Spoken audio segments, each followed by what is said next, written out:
Hello everyone, hope everyone had a good day today. Today is Act 8 of Random Active Squirrel. Act 8 is going to be acts of novel formulations. Clothes maketh the man. The fabric of the game review. So for those that have been paying attention, there was a book I brought up with the seals, the California seals, and it came from this book. The reason I'm doing this is I had one of those cool moments where I actually finished one of the books. For me, there are few greater joys in the world than actually finishing a book. There's like a great sense of accomplishment. The closest maybe is catching up on a TV series, or like finishing a puzzle. But for me especially, finishing a book feels cool. It's like you finish a thought, you can close it in your brain, put it on your shelf in your brain, and just have it there for future access. So today's going to be a little bit backwards because it's kind of a backwards head today, I guess. So we're going to go through the review. I'll show you the review first, talk a little bit about the book, and then if we get into personal stuff, we do that, but random ramblings, that kind of fun stuff. So I want to get the review part of it first. So the book is called, hold up close because it seemed to work, Fabric of the Game. Subtitle being The Stories Behind the NHL's Names, Logos, and Uniforms. And it is by, since I got the sticker covered on this, Chris Creamer, or Creamer I think it is, Creamer, and Todd Radom. And as you can tell from up here, I can digress on that probably afterwards. I don't like paying full price on anything. I'm not cheap, I'm frugal, so if there's an inexpensive way for me to find stuff, that's what I'll do. But we'll talk book diving probably in a little bit and go deeper on another random thing. So, there we go. We got this and my pen. Today, like I said, we're going to start off with the review, talk a little bit about the book, and it's going to be backwards today, apparently.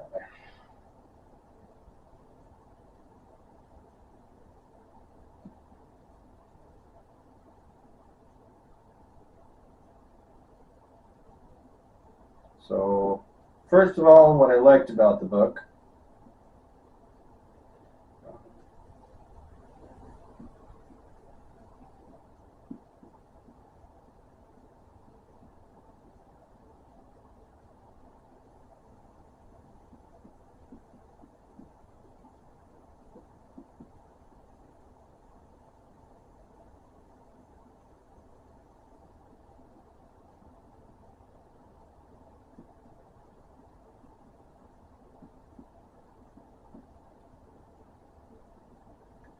All right, so there we go.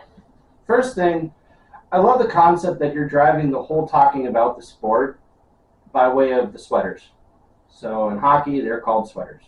Longest time I call them uniforms, or I call them jerseys, but no, they're sweaters. That's what they're called. The other thing I like is it's an interesting way to, or perspective or take on walking through the history and how they defined it.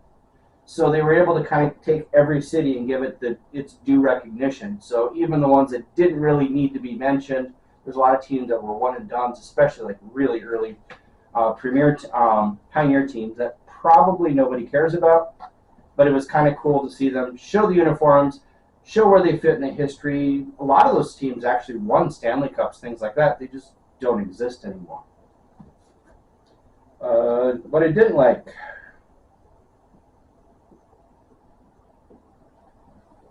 There wasn't much I didn't like about it.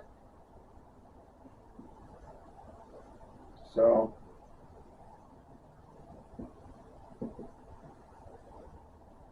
there, we got this idea.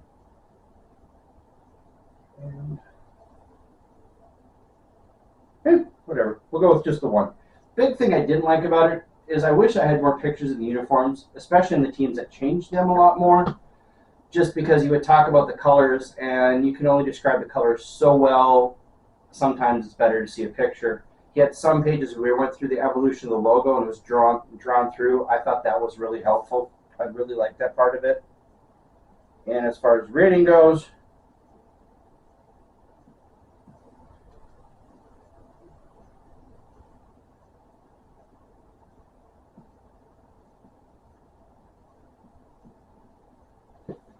I give it 7.5 out of 10. I think it's actually a really cool coffee book. It's a kind of which I don't even know if people have coffee tables anymore, but like when I was growing up, there were these things called had coffee tables, which are tables in front of your couch and things like that when the guests would come over. And so you'd have collections like Ansel Adams' black and white pictures, or if you're like a Harley guy, you'd have this book filled with like the history of Harley Davidsons, that kind of stuff. And that's where this book is really cool. You set it on your counter, you let people kind of thumb through it, they can look at their team, look at the uniforms, that kind of stuff. So the replay value on it's probably low, but as far as a book goes, it's a really cool read.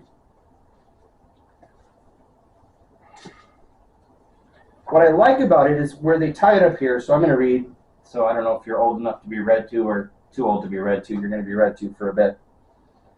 Do some paraphrasing. I'm one of those weird people, I actually read like the afterwards and the forwards in books. Sometimes they let you a little bit into the nugget of the brain of what the book and the heart of the book is trying to talk about. So sometimes it puts this neat little bow on it that you don't expect.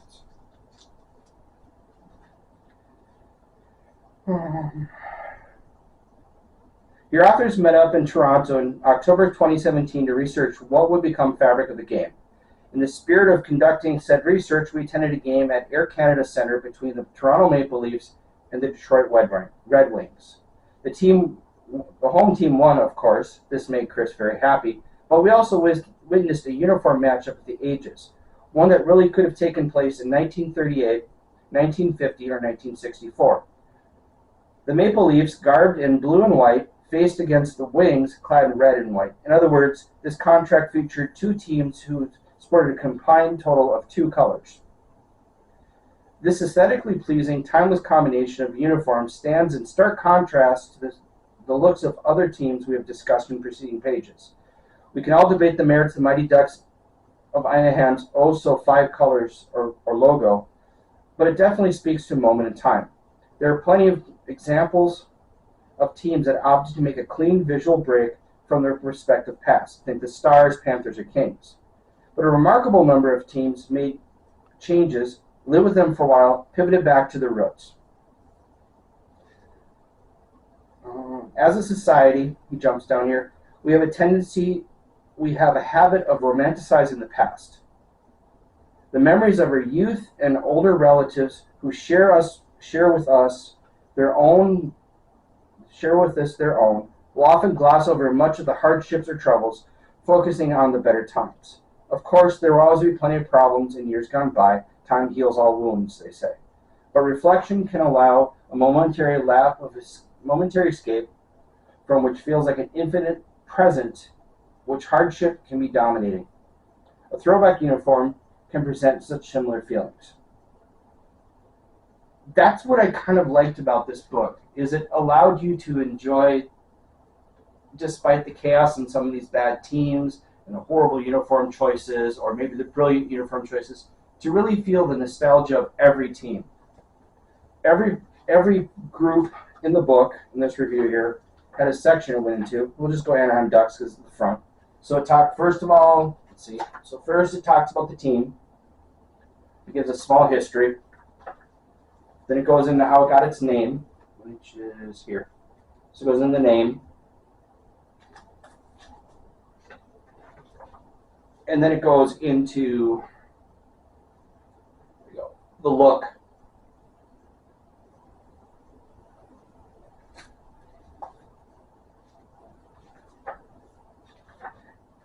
And it does that with every single team, or every single team that existed if it made a stop. So if a team made 2 or 3 stops, he stops in every single city to do this.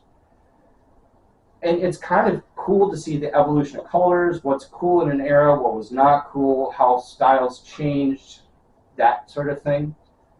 It made me realize how big of a thing when hockey came through the 90s, how it was very much like a fiefdom kind of thing. Like, it was very territorial. It wasn't real big. They had a big explosion in the late 60s into the 70s. They had a big explosion in the late 70s into the early 80s when they absorbed some of a rival league that was the World Hockey League, and they absorbed some of those teams.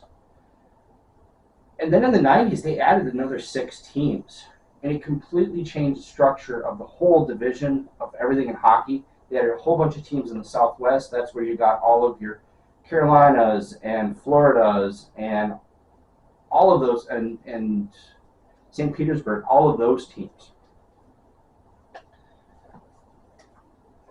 What I love, though, and he talked about it in the back, because I'll show this. One of the things I thought was really cool was this is the same logo, or this uniform style has been what the Montreal Canadiens have looked like essentially for 100 years. And you get some of these teams that change every 2 weeks. The uniform from there taps into what he said in the afterward, which was there's some teams, they're just a look. The Bruins have virtually been unchanged for almost 100 years. The Detroit Red Wings have had essentially the same kind of uniform. And there's something kind of cool about that. The last thing I wanted to point out was probably my favorite uniform. There we go. Close. See it? It's not the flashiest or the coolest, but if you stare at it a little bit, there's a certain nuance to it that's really cool. This is the Hartford Whalers. You have the black in there, or you have the green underneath. That forms to be an H because of the tail and because of the W. And they stuck the H in there for Hartford. They have the W for the Whalers, and they have the tail to show that. And there's something really cool about this sort of sneaky simplicity, the elegance of it. And there's just something awesome for me when you see a logo that's just done right. So if you like hockey, it's really cool. If you like sports in general, it's a neat book to find. The other part I'm excited about is I get to dive into another book. So that's the next thing that's great about once you finish a book, you get that sense of accomplishment. And again, I don't know, look at this, more stuff I found. It's a book about audiobooks. It's me, it's what I do. I like to bounce between thoughts, so if I go heavy on one book and one subject, I like to go to another one, and that way, I guess, worst case, I have more trivia. Best case, I have a rounder sense of wisdom, and then you pick up things. Let's see here. I thought I had brilliant thoughts, but maybe the brilliant thoughts are already gone. Let's close off with this today, because I thought I was going to dive into stuff, but I feel like we're done, or I'm done with what I wanted to say. So, quick little shot of that. This is what I liked about the book. This is what's going on. I was excited. I checked my metrics and stuff for analytics, whatever the term is when you look on your YouTube studio. I have almost 80 views right now, which is pretty exciting for me. I think I was sitting at almost 70-ish, so it's slow and steady. So I definitely appreciate everyone continuing to watch. I still haven't got much for comments. I'd love to actually have anybody watching put some comments, because I'd like to hear what parts you like, what parts you maybe like me to walk into more. I know I have two other boxes that I have been intending to fill, which is the movie box and then the music box, which I want to get into more. It's just apparently my head has put me into bookland, and maybe that's, like I said, I just finished this one, so that's where I'm at. Otherwise, everyone have a good rest of your day. If you like what's here, go ahead and like it. If you haven't subscribed yet and you continue to like it and have watched more than one of these, please subscribe. That number's been hasn't been growing as fast as I hoped for. So definitely, if you like it, please subscribe that way. And if you have any comments on this, go ahead and leave your comment on the bottom. I would love to read and respond to it. Have a good rest of your day.